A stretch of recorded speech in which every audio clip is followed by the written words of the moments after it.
भारत में मोटर वाहन अधिनियम 1988, मोटर व्हीकल्स एक्ट 1988 और इसके तहत बनाए गए नियमों के अनुसार ओवरलोडिंग के खिलाफ सख्त कानूनी प्रावधान मौजूद हैं। नीचे प्रमुख प्रावधानों का उल्लेख किया जा रहा है। धारा 113 सेक्शन 113, यह धारा वाहन के अधिकतम भार ग्रोस व्हीकल वेट GVW को नियंत्रित करती है। किसी भी मोटर वाहन को उसके निर्धारित वजन से अधिक लोड करने की अनुमति नहीं है, जैसा कि वाहन के पंजीकरण प्रमाण पत्र में उल्लेखित होता है।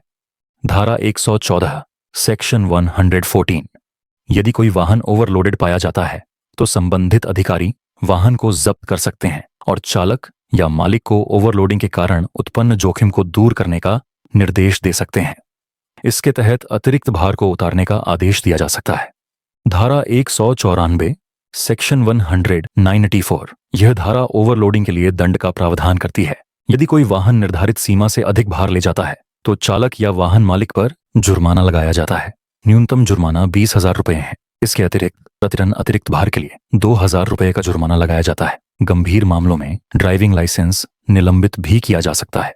केंद्रीय मोटर वाहन नियम सेंट्रल मोटर व्हीकल्स रूल्स 1988 नियम 93 के तहत वाहन के आयाम, वजन और एक्सल लोड की सीमाएं निर्धारित की गई हैं। इन सीमाओं का उल्लंघन करने पर भी कार्रवाई हो सकती है। आइए जानते हैं डॉक्टर उदित नारायण पांडेय से ओवरलोडिंग के खतरे और इससे बचाव के उपाय। No overload on road. नमस्कार, मैं doctor Udit Narayan, ARTO Gautam Buddh Nagar. Overloading यानी माल वाहनों में निर्धारित क्षमता से अधिक माल लाद कर ले जाने से कई गंभीर नुकसान हो सकते हैं।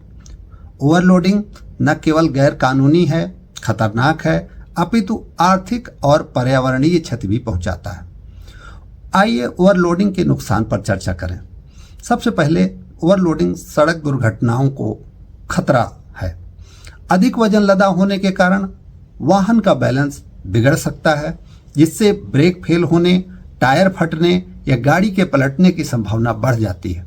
यह लोगों के जीवन को जोखिम में डालता है। ओवरलोडिंग से वाहन की भी क्षति होती है। ओवरलोडिंग से वाहन के इंजन में, सस्पेंशन में, टायर और ब्रेक पर अधिक दबाव पड़ता है, जिससे वाहन जल्दी खराब हो जाता है और वाहन के मरम्मत का खर्चा बढ़ता है। ओवरलोडिंग से सड़कों का नुकसान होता है। अधिक वजन वाले वाहन सड़क पर गहरे गड्ढे और दरारें पैदा करते हैं, जिससे सड़कें जल्दी खराब होती हैं। इससे सड़कों की बार बार मरम्मत करानी पड़ती है, जो जनता के टैक्स के पैसे का दुरुपयोग है। ईंधन की बर्बादी। ओवरलोडिंग वाहन चलाने से अधिक ईंधन खर्च होता है, जिससे माल के परिवहन लागत बढ़ती है।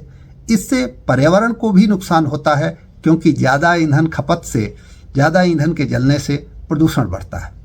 समय की भी हानि होती है ओवरलोडिंग से, क्योंकि ओवरलोडेड वाहन अधिक वजन होने के कारण धीमी गति से चलते हैं। प्रवर्तन एजेंसियों द्वारा पकड़े जाने के भय से रुक रुक करके चलते हैं और बार बार खराब होने की वजह से माल की डिलीवरी भी देरी होती है, जिससे व्यापार पर इसका बुरा असर पड़ता है।